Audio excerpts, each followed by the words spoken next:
انا تاني على التيتيس. انا ما بقيتش كنلاحظ هذا الشيء حيت جاتني، راه هضرت لكم على داك خونا في الله، جاتني سترايك قال لك اخويا كتهضر على الاقليه.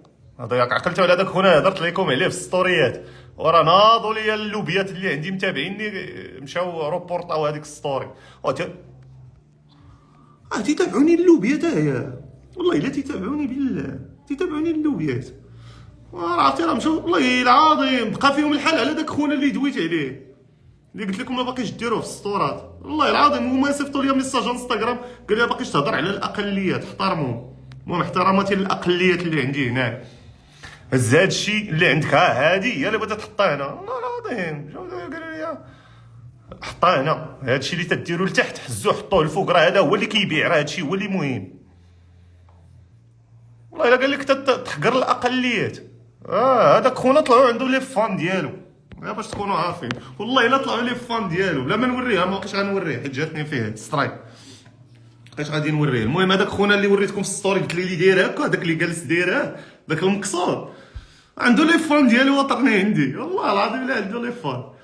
والله الا روبورطاوها تسدات ستوري قال لك تحترمش الاقليات في المغرب. واش غادي.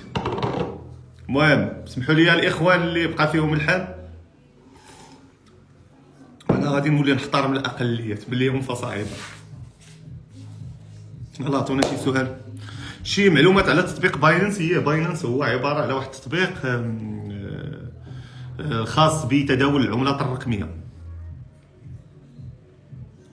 غنهضر معكم بصح، والله ما تنتكندز، والله الا بصح الا عنده لي فان ديالو هذاك اللوبيا اللي وريتكم عنده لي فان عندي، وهزاتهم النفس على ديك الهضره اللي قلت لهم، وروبورطاو ستوري وصيفطوا لي انستغرام قالوا لي انك لا تحترم الاقليات. احترم الاقليات باش تعرف. راه عندي واحد الكونتيتي انا ما كانش يسحبني كيتابعوني هاد الاقليات، ولكن ما عندناش مشكل، نحن نحترم الاقليات، وحتى المقليات حتى نحترمهم، ما عندناش المشكل.